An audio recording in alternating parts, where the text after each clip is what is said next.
Okay, palakpakan po natin po ang Diyos. So may babasahin po tayo sa Biblia. Okay, sa mga may Biblia. Wala atang may Biblia. So makibasa na lang po tayo po dito po sa monitor. Sa Genesis 17:1, sabi po, I am God Almighty, walk habitually before me with integrity, knowing that you are always in my presence, and be blameless and complete in obedience to me. Okay? God bless His Word. Pwede na po tayo pong umupo. Okay? Ang title po ng pag-aaralan po natin is Walking Habitually Before God. Unawahin natin yan mamaya. Okay? Bakit, ano yung meaning ng walking habitually before God? Pero bago niyan, tinignan ko yung meaning ng habit. Ang pinakamalapit sa Tagalog ay nakagawian. Okay? Lagi-laging ginagawa. Yan po yung kwan o nakaugalihan. At marami pong habit na tayo po na nakikita po sa ating mga lipunan o nakagawian sa ating pong lipunan. Pero magbibigay po ako ng example ng isang nakagawian o isang habit. Yung story po ng cutting off the ends of the ham story. Okay? Alam niyo po ba yung kwento ng cutting off the ends of the ham story? So kung hindi niyo alam, ikwekwento ko po. 'Di ba pag bumili po tayo po ng ham, kung yung paa ng baboy, parating kinakat po doon po sa dulo. Yung paa ng baboy, yung hita. Parating yung kinakat po doon sa dulo. Ngayon, isang bata po, nakita niya kung yung kanyang nanay na kapag gumagawa po sila ng ham, kasi po ang ham po ay galing po o nag-originate po sa Amerika, sa California, na ginagawa po nung nanay na parati niya, pag gumagawa siya ng ham, kinakat niya yung dulo ng ham. Kaya katulad yan po sa picture, kinakat niya. At ang tanong po ng bata, nanay, bakit mo ba kinakat yung dulo ng ham? Kapag ikaw ay parating gumagawa ng ham, bakit mo ginagawa yon? Ang sabi ng nanay, kasi yun ang nakita ko sa lola mo. Sabi ko, tanungin mo si lola mo. Kasi hindi ko rin alam. Siguro, sabi niya, kinakat ng lola mo para maging juicy. Tinanong ngayon ng bata, yung lola niya. Sabi niya, lola, nakita ko si mama, kapag gumagawa siya ng ham, kinakat niya yung dulo ng ham. At ang sabi niya, tanungin ko sa'yo, kasi yun ang gawain mo. Kinakat mo daw. Sabi ng lola, alam mo anak, apo, hindi ko rin alam. Basta nakita ko sa nanay ko na yung pag gumagawa siya ng ham, kinakat niya yung dulo. Siguro, gusto niya na maging juicy. Tanungin mo si lola mo sa tuhod. Ay buhay pa yung lola niya sa tuhod. So pumunta yung bata doon sa lola niya sa tuhod. Sabi niya, lola, tinanong ko si lola sa tuhod. Tinanong ko si lola. Tinanong ko rin si mama at hindi nila masagot. Dahil daw, kapag gumagawa sila ng ham, kinakat mo daw, nakita ni lola. Yung lola ko, nakita niya sa nanay daw niya, ikaw yon. Na kinakat mo yung ends of the ham. Yung dulo ng ham. Bakit ba? Bakit mo kinakat? Sabi kasi ng nanay at ni lola, dahil daw gusto mo maging juicy. Natawa yung lola sa tuhod. At ang sabi niya, hindi ko kinakat yung gusto kong maging juicy. Kinakat ko kasi yung ham, kasi noon, maliit yung aking oven. So kapag kinat ko, para magkasya sa oven. So yun pala po yung kwento. Dahil nakagawian, kahit na hindi nauunawahan, sinusunod na lang. Ginagawa na lang kasi nga nakita niya sa kanyang nanay at kanyang nanay ng kanyang nanay at nanay ng kanyang nanay. Kaya may kasabihan po sa wikang Ingles na stop cutting off the ends of the ham. Stop cutting off the ends of the ham. Yun po ay naging idiomatic expression or figurative language po sa kanila. Nang ibig sabihin, tumigil po tayo na sumusunod na hindi naman natin inuunawa kung ano ba talaga yung origin o ano ba talaga yung kwento o ano ba talaga yung rason. Amen? So yun po yung isang example po ng nakagawian. At marami pa na naging habit. Ang habit po ay maaari pong daily habit. Di ba? O mayroon tayong prayer daily habit. Mayroon daily habit, may masamang habit, may magandang mabuting habit. O may mga periodical habit, may monthly habit, may yearly habit. Sa San Juan, naalala ko, sa San Juan, sa Manila. Okay, sino yung mayor doon? Dati si Jinggoy. Di ba? Sa San Juan, kapag pumunta ka, dumadating sa kanila yung piyesta. San Juan kasi sila, piyesta ng kanilang patron. Ang ginagawa nila, anong ginagawa nila? Nagbubuhos po sila ng tubig. Kaya kapag ikaw ay bisita sa San Juan, hindi ka makaka-eskapo, pati ikaw ay bubuhusan ng tubig. At kapag tinanong mo sila, kasi nga, yun na yung ginagawa nila taon-taon. Pero kapag tatanungin mo, yung mga hindi nakakaalam, mas lalo hindi nakakakilala kay San Juan or St. John, ay sasabihin nila, hindi ko alam. Kasi yan ang nakita ko, pinanganak na akong ganyan, yan na yung nakita ko. Okay? So tuloy-tuloy lang na ginagawa nila. Naisip ko lang naman, kaya hindi po ito kinuha ko po sa kanila. Naisip ko lang na bakit ba sila nabubuhos ng tubig? Kada pesta ng kanilang patron, alam ko na, sabi ko, kasi si St. John ay John the Baptist, na siya ay nagbabautismo sa tubig. At yun po yung kanyang ministry. Sabi niya, I baptize you with water for repentance. Nagbabautismo kayo sa tubig sa ikapagpapatawad ng iyong mga kasalanan sa pagsisisi. Kaya inilulubog po sila sa tubig. Kaya siguro sabi ko, yun pala yun, para alalahanin si St. John, pag sinabing St. John ay tubig. Andiyan pa po ba tayo? At marami pa, mga Pilipino, marami pong maganda at kaugalihan. O tayo nga, di ba? Pag dumadating po yung Christmas, anong naging nakagawian po natin? O, di ba? Sasabit tayo ng medyas. Di ba? Kung bata ako, nagsasabit ako ng medyas eh. Kahit di ko naunawaan. Bakit ba magsasabit ako ng medyas? Ako naman, tuwa-tuwa. Niisip ko talaga, si Santa Claus ay lilipad at pagkising ko ng umaga, mayroon na akong regalo nung bata ako. Nung lumaki naman ako, okay? Para lumaki ako, lumulundag ako. Kayo ba lumundag? Diba? Para sila daw po ay tumangkad. Ano pa? Nagpapaputok tayo hanggang ngayon, ginagawa natin eh. Pero pag tinignan mo yung origin ng mga yan, ang origin yan talaga ay mga pagan practices. Kasi nga, sabi ng China, mga pagano naman ng mga China, papaputok ka para lumayas yung demonyo. Pero sa totoo, hindi naman lumalayas ang demonyo. Okay? Lumalayas ang demonyo para lumayas yung mga malas. Amen? Bakit ganon? Taon-taon na. Ganito pa rin yung bansa natin. Hindi naman lumalayas yung bansa, yung malas. Sa kanila nag-originate yung mga practices po na yan.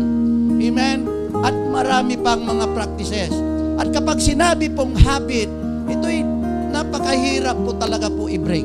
Sa totoo lang, kapag nakagawihan na, kapag nakaugalihan na, napakahirap pong i-break. Okay? Huwag natin i-break yung mga magaganda na nakagawihan. Ang i-break po natin ay yung mga bagay na hindi ayon sa pamantayan po ng Diyos. Pero yung pagmamano, huwag natin yung i-break. Pagmamano sa mga nakatatanda, nakagawian, nakagul, huwag natin yung i-break. Ang i-break po natin at gustong i-break po ng Diyos ay yung habit o nakagawian na hindi naman ayon sa kalooban po ng Diyos. Okay? So mamaya, kung kalooban ng Diyos, ay itatakal po natin po yan. May gusto ang Diyos na makagawian ni Abraham at naniniwala ako na gusto rin ng Diyos na makagawian ng bawat Kristiyano. Okay? Basahin po natin po yung text po natin. Sabi rito, I am God Almighty. Ako ang Diyos na makapangyarihan sa lahat. Walk habitually before me. Ikaw ay lumakad na may nakagawian na nakatingin sa akin. With integrity. Okay? May integridad. Knowing that you are always in my presence. Na alam na ko na ikaw parati ay nasa akin, sabi ng Diyos. And be blameless, na lumakad ka ng walang kapintasan. And complete in obedience to me. Na ikaw ay sumusunod sa akin ng kompleto. Okay? Yun ang gustong makagawian ng Diyos. O yun ang gusto ng Diyos na makagawihan ni Abraham at gusto ng Diyos na makagawihan po natin. Ano ba ang ibig sabihin po nito? Okay, walking habitually before God. The word translated before me is panim, okay, sa Hebrew word, basically meaning the face. This is the term used in the first commandment where we are told to have no other gods before me. Sa Exodus 20 verse 3 kasi, sinabi sa 10 commandments, ang unang utas po ng Diyos, you shall have no other gods before me. So nandun po yung word na before me. Ano kayang ibig sabihin ng before me? In Genesis 17:1, the phrase could well be translated, walk looking at my face. Okay? So lumakad ka na parating nakatingin sa aking mukha. Parang sinasabi ni Abraham, lumakad ka, mamuhay ka, na nakatingin lagi-lagi sa aking mukha. Na maging habit niya ito. Kasi meaning po ng habit ay lagi-laging ginagawa. O tingnan mo yan, Brother Alex. Tingnan mo, may mukha ang Diyos. Pwede natin, yung mga pilosopo, sasabihin nila, kasi before me, before my face Pag sinabi pong mukha, it means the character of God. Hindi yung mukha, na mukha talaga. Kasi ang sabi po ng Biblia, God is Spirit. There is no face. Walang mukha ang Diyos na katulad ng sa tao. Ang Diyos po ay Espiritu. Sabi ng 1 Timothy 6:16, God is invisible. No one can see Him or has seen Him at any time. So paano mo titignan yung mukha na pisikal? So hindi po mukha na pisikal, pero yung character of God. Ano ba yung character of God? Natindan mo yung mukha ng Diyos, His character, that He is Spirit, and nothing is impossible for Him to do. Tignan mo yung mukha na He is the God Almighty. He is the King of Kings and He is the Lord of Lords. He is the Creator of the heavens and the earth. He is everything. Amen. He is omnipresent. He is omniscient. He is all-powerful. Tignan mo yung mukha ng Diyos na ganon. Hindi yung mukha na pisikal. The character of God. Look at my face. Parang sinasabi ng Diyos, look at my face. Look at my instruction. Sa akin ka lang susunod. Look at my face. Sa akin ka lang umasa. Ang kapalaran mo ay nasa aking kamay. Naunawahan po ba natin? So yun po yun. Okay. Sinutusan si Abraham na lumakad na buhay na kasama ang Diyos, laging nakatingin sa kanyang mukha. Siya lamang ang kanyang pakikinggan, siya lamang ang kanyang susundin at aasahan. Walang dapat na pagbagitna o kaagaw sa kanyang atensyon at pagmamahal sa Diyos. Sa kanya lamang dapat nakatuon ang kanyang puso o ang ating puso, pansin at interes at pananampalataya. Kaya yung kanta po natin, ang ganda. Habang kumakanta po tayo, ano ba yung...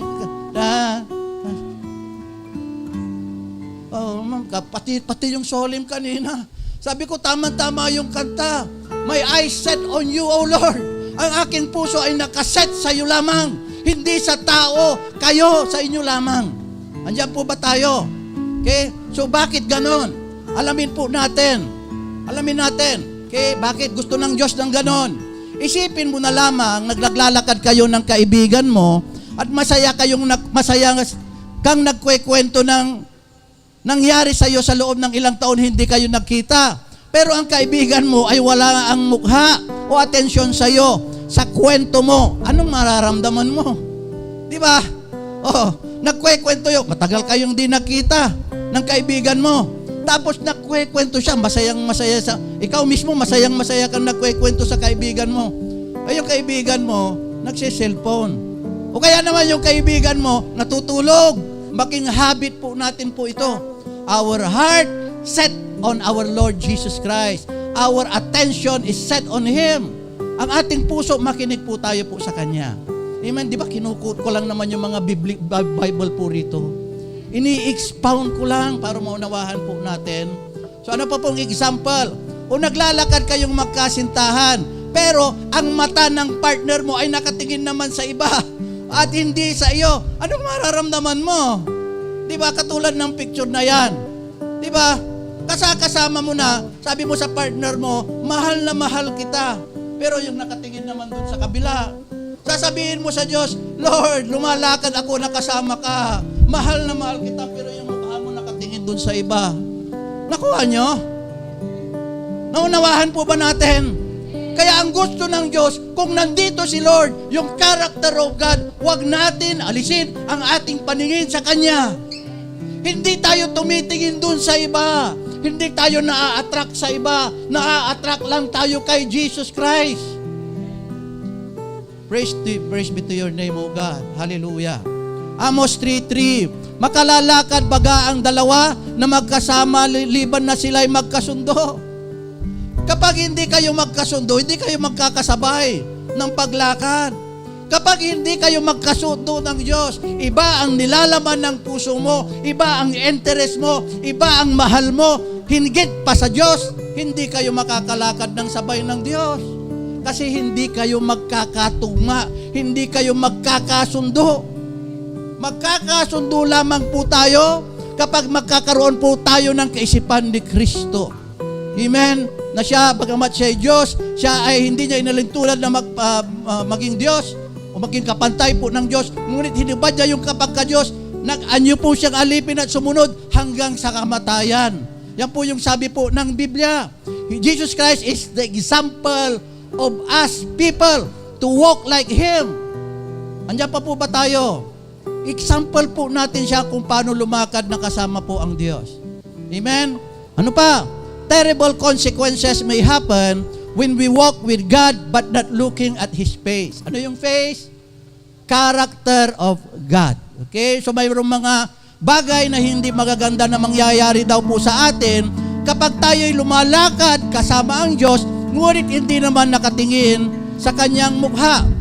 Number 1, our faith in God will sink. Okay? Ang ating pananampalataya sa Kanya ay lulubog. Halimbawa, ito po ay kwento po ni Pedro. Okay? At sabi po sa Biblia, pinauna ni Jesus Christ yung kanyang mga apostoles to cross over to the other side. At siya po ay nanalangin. At nasa gitna na sila po ng dagat. At sabi po doon, and they saw Jesus walking on the water in the middle of the sea. Kapag in the middle of the sea, anong ma-expect mo doon? Grabe po yung alon, di ba? Ang lalim. Grabe po yung hampas ng hangin. So ganun po, imagine niyo na lamang naglalakad si Jesus Christ po na ganun. Sabi ng mga apostoles, multo. Sabi ni Jesus Christ, do not be afraid, it is I am Jesus. Do not be afraid, it is I. Sa verse 28, basahin po natin. At sumagot sa kanya si Pedro at nagsabi, Panginoon, kung ikaw nga ay paparyanin mo ako sa iyo, sa ibabaw ng tubig. At sinabi niya, halika. At lumunsad si Pedro sa daong at lumakad sa ibabaw ng tubig upang pumaroon kay Jesus. Datapwat pagkakita niyang malakas ang hangin, ay natakot siya. At nang siya ay malulubog, ay sumigaw at nagsabi, Panginoon, iligtas mo ako. So ganun po, kapag inalis po natin ang ating pagtitiwala, pananampalataya sa Diyos, hindi malis natin ang ating tingin sa Kanyang mukha, lulubog po ang ating pong pananampalataya. Ang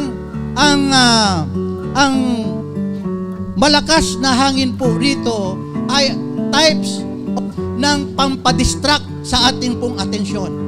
Kasi naglalakad ka na Naglalakad ka na, akalain mo you can do impossible things. For how many years you are walking with the Lord? Pero sa iyong paglalakad, pansinin mo, bakit mayroon mga distraction? Bakit mayroon mga pampaagaw ng atensyon, pampaalis sa iyong pananampalataya? Yun po yung malakas na hangin, yun po yung malakas na wave. Kapag ibinaling mo ang iyong atensyon doon sa waves of the sea, yung strong winds, strong problems, yung mga problema, ano mangyayari sa'yo? Para kang si Pedro, lulubog ang iyong pananampalataya. Kaya ang unang lumubog kay Pedro ay hindi yung kanyang katawan. Ang unang lumubog kay Pedro, yung kanyang pananampalataya. Kasi lumakad na siya sa tubig, patungo sa Panginoong Hesus. Nagkaroon kasi siya ng doubt. Nakita niya yung malakas na hangin. Ang akala niya, higit na mas makapangyarihan yung problema, yung malakas na hangin, yung distraction kaysa kay Jesus Christ. Amen? Pero ang Diyos ay mabait pa rin. Amen? Kaya hindi po ordinary man po si Jesus Christ. He can walk on water in the middle of the sea. Kaya sabi sa kanya, sino itong taong ito na maging ang mga alon sa dagat ay sumusunod sa kanya? He can calm the storms. Amen? Sino ang taong ito? He is not an ordinary man. Amen? He is God clothed in human flesh. Okay? Siya ay Diyos na nagkatawang tao. Andiyan pa po ba tayo? So palakpakan po natin po ang Diyos. So wag po natin pong aalisin po ang ating pong tingin po sa Diyos. Ano pa? We will forget the Lord. Okay? Kapag tumingin po tayo sa iba, makakalimutan po natin po ang Diyos. Amen? O, so basahin natin. Sabi po rito, Judges 3:7, the Israelites did evil in the Lord's sight. They forgot the Lord their God and worshiped the Baals and the Asherah. Okay? They forgot the Lord their God. Bagamat alam na nila, kilala nila ang Diyos. Nung lumabas po sila sa Ehipto at dinala po sila doon po sa gitna o sa dulo po ng dagat sa Pihahirot. Sa dulo po ng dagat, doon po sila pinag-camp at hinabol po sila ng mga Egyptian. Nakita nila ang himala. Hinati ng Diyos yung dagat. Nakatawid po sila sa gitna ng dagat. Sila lang ang nakatawid. Yung mga Egyptian kinain ng dagat. Nakita nila. Habang naglalakad po sila sa disyerto for 40 days and 40 nights, ang kanilang takip during the day, sa araw sa kanilang paglalakad, ay may pillar of clouds. May ulap na tumatakip sa kanila para hindi po sila mainitan. Nakita nila. Sa gabi, ang kanilang ilawan, pillar of light, pillars of fire. May ilawan po sila. Hindi po sila pinabayaan ng Diyos. At sa disyerto, bagamat wala po lahat. Walang halaman na tumutubo, walang tubig, wala kang maaasahan, wala kang masisilungan. Sa disyerto, mas malapit naman sila sa Diyos. Sa Egypt, nasa kanila ng lahat, nasa kanila ang pagkain, kumakain sila ng 3 beses isang araw, pero nasa kanila rin ang lahat ng uri po ng kasalanan at malayo po sila sa Diyos. Nakalimutan nila. Nakalimutan, nagkaroon po kasi ng influence of worship sa mga Amonita. Nakipag-asawa sila sa mga Amonita, sa mga Moabita, okay? Sa mga Hagarites, nakipag-asawa sila, na-influence po sila sa pagsamba po kay Baal. At nung ibinaling po nila yung kanilang atensyon sa ibang Diyos, nakalimutan po nila po ang Diyos. Umasa sila sa Diyos-Diyosan. Tingnan nyo ito. Ilan na bang planeta mayroon po tayo na na-discover po nila, bagamat napakarami pa.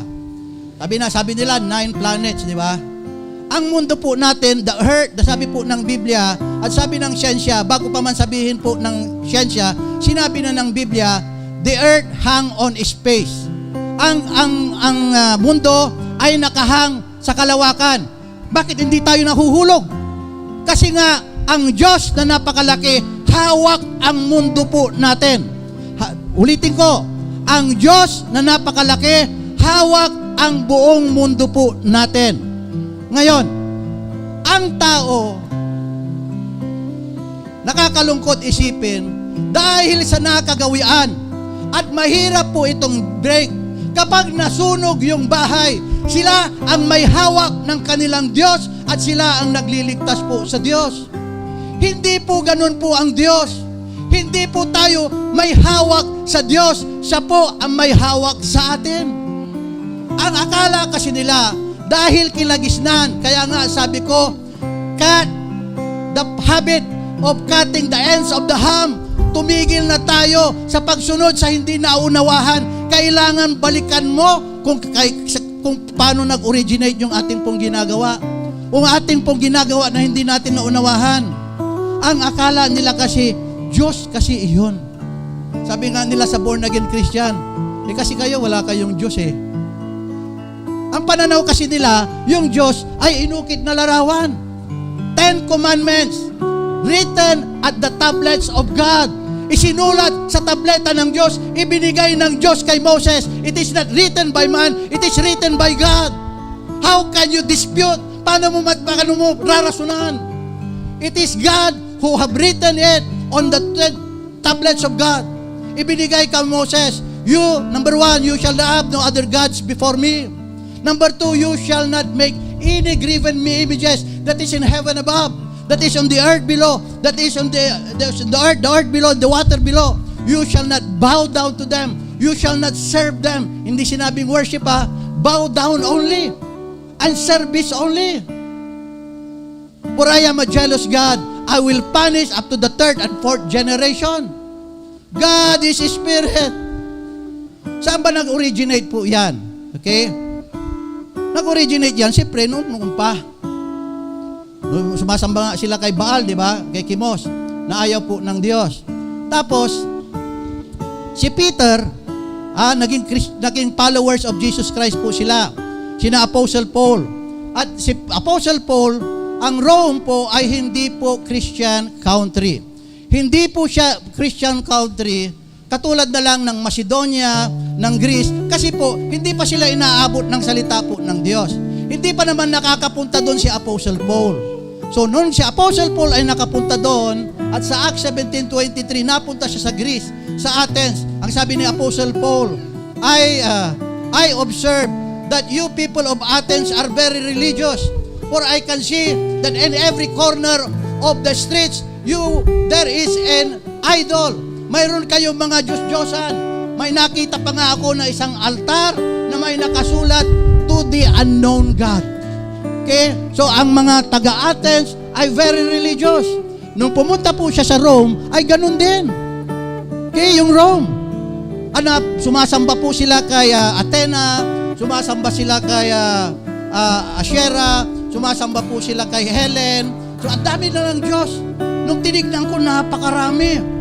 At hindi nila isa ang kanilang sarili sa iisang Diyos lamang.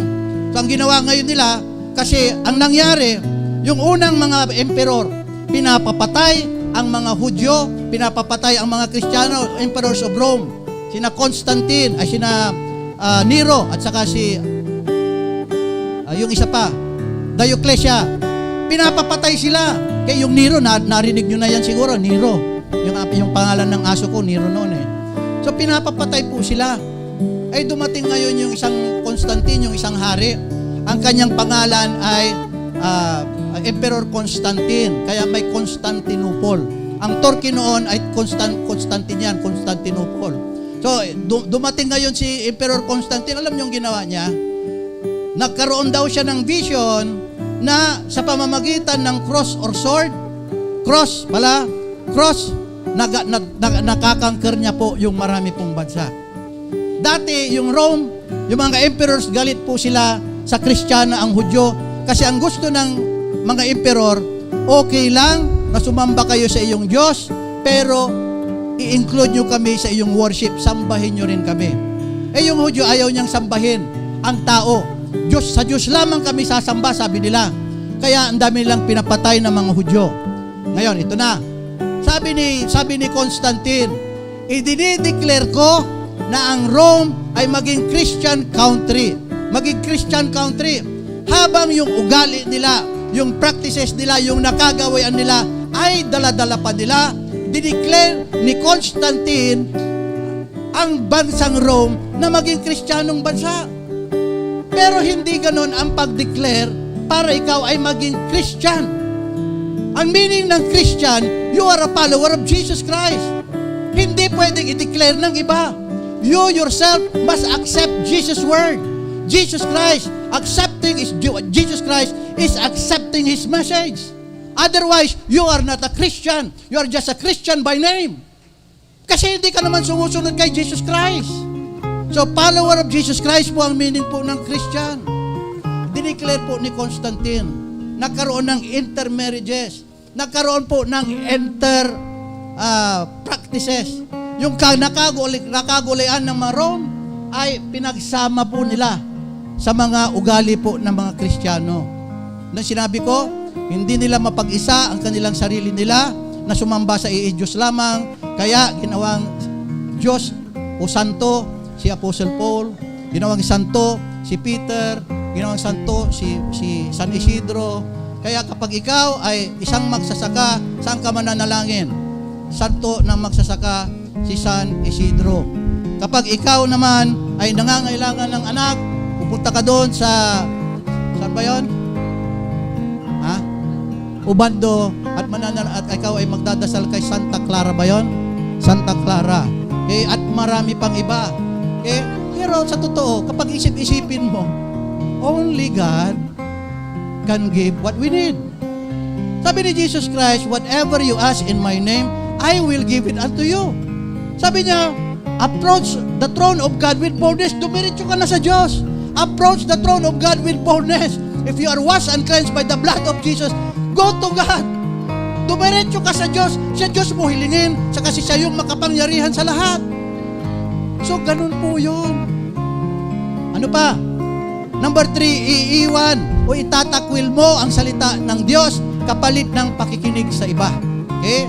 So, kapag inalis daw po natin ang ating paningin sa Diyos, iiwan natin yung salita ng Diyos. Automatic po ito. Ito po yung magiging resulta. Sabi ni Jesus Christ sa Mark 7:7-9, datapwat walang kabuluhan ang pagsamba nila sa akin na nagtuturo ng kanilang pinakaaral ng mga utos ng mga tao. Nilisan ninyo ang utos ng Diyos at iyong pinangahawakan at salit-saling sabi ng mga tao. At sinabi niya sa kanila, totoong itinakwil ninyo ang utos ng Diyos upang maganap ninyo ang inyong salit-saling sabi. Kuha niyo, salit-saling sabi. Kasi sabi ni nanay, di ba? Jakla bangon, jakla patay. Ang Diyos naman marespeto Hindi naman kanya kwekwelyuhan. Tapos, kwekwelyuhan kanya, tapos sasabihin ng Diyos, dito ka, pipilitin kita. Hindi ganun po ang Diyos. Sabi ng Diyos, Jeremiah, sa Revelations 3:20, akalain mo si Jesus Christ, behold, I stand at the door and knock. If anyone opens the door, I will come in and eat with him and he with me, and I will make myself known to him. Ipagpapakilala ako sa kanya. Diyos siya, pero kumakatok siya. Saan siya kumakatok? Sa ating pong puso. Sa pamamagitan ng kanyang salita, baka sakali pagbuksan natin ang ating pong puso. Yan lang tanging kaya ng Panginoong Jesucristo na gawin. Kumatok sa ating puso at papasukin po natin po siya. He is the Word of God who has come in the flesh. Siya yung salita ng Diyos na nagkasawang tao. In the beginning was the Word, and the Word was with God, and the Word was God. Nung paumpisa ay naroon na yung salita, at ang salita ay kasama ng Diyos, at ang salita ay Diyos. Hindi ka pwedeng maniwala sa Diyos na hindi ka naman naniniwala sa kanyang salita. Katulad na lang, naniniwala ka sa presidente, pero hindi ka na naniniwala sa kanyang salita. O naniniwala kaya sa inyong mga magulang, pero hindi na ka naniniwala sa salita ng iyong mga magulang. Amen? Hindi mo pwedeng paghiwalayan ang salita ng Diyos sa Diyos. Ano pa? Manlalamig ka sa pagkaibig mo sa Kanya dahil inalis mo ang paningin mo sa Diyos. Verse natin, Mateo 6:24, sino man hindi makapaglilingkod sa dalawang Panginoon. Okay, Panginoon po ang tinutukoy. Master po ang tinutukoy. Ibig sabihin ng master, siya yung sinusunod mo ng higit po sa Diyos. Sapagkat kabuutan niya ang isa at iibigin ang ikalawa. O kaya magtatapat siya sa isa at pawawalang halaga ang ikalawa. Hindi kayo makapaglilingkod sa Diyos at sa mga kayamanan. Okay? Lordship po ang tinutukoy. At hindi lang kayamanan po ang tinutukoy po dito. Kapag sinabing Diyos, ang meaning po ng Diyos is ruler. Kapag sinabing Lord o Panginoon, ang meaning sabihin po ay master. Kung sino yung who rules your life at who is the master of your life, that will be your Lord and that will be your God. Sino ba? Hindi ba kapag sinusunod mo yung iyong mga magulang nang higit kaysa sa Diyos, anong sabi ni Jesus Christ? Mateo 10:37. Sino man ang higit na nagmamahal sa kanyang nanay o tatay nang higit sa akin ay hindi karapat-dapat sa akin. Sino mang nagmamahal ng kanyang anak na babae o ng lalaki nang higit sa akin, nandun po yung word na higit, ay hindi karapat-dapat sa akin, sabi ni Jesus Christ. Kasi ang Diyos ang nagbigay ng magulang. Ang Diyos ang nagbigay ng lahat ng bagay sa atin. Tayo sa Diyos po tayo, siya po yung dapat po yung master po natin. Amen? So yan po yon. Kailangan sa Diyos po tayo po sumusunod. Hayaan mo yan. hayaan mo yung pera ang sumunod sa'yo. Magkaiba po yun. Hayaan po natin ang pera ang sumunod po sa atin.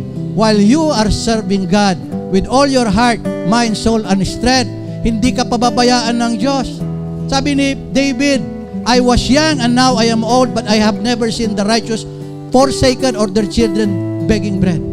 Ako ay naging bata at ngayon matanda na ako, pero kailanman hindi ko nakita na ang mga lingkod ng Diyos ay pinabayahan po ng Diyos. Ano pa? The habit that God wants us to develop while walking before Him is to keep our eyes fixed on Him always. So ano yung habit na maging gusto po sa atin po ng Diyos?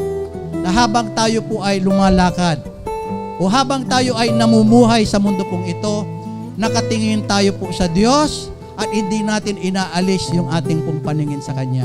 Di ba yung habit, napakahirap alisin ka po. Napakahirap yung nakagawian, napakahirap i-break. So, ito yung maganda na mahirap i-break. Yung sa tuwing gagalaw ka na lamang, ay talagang hindi mo maalis ang iyong paningin sa Diyos. Na siya, yung interest, yung attention mo ay nasa Kanya, yung pagmamahal mo ay nasa Kanya. Okay? So, make this a habit.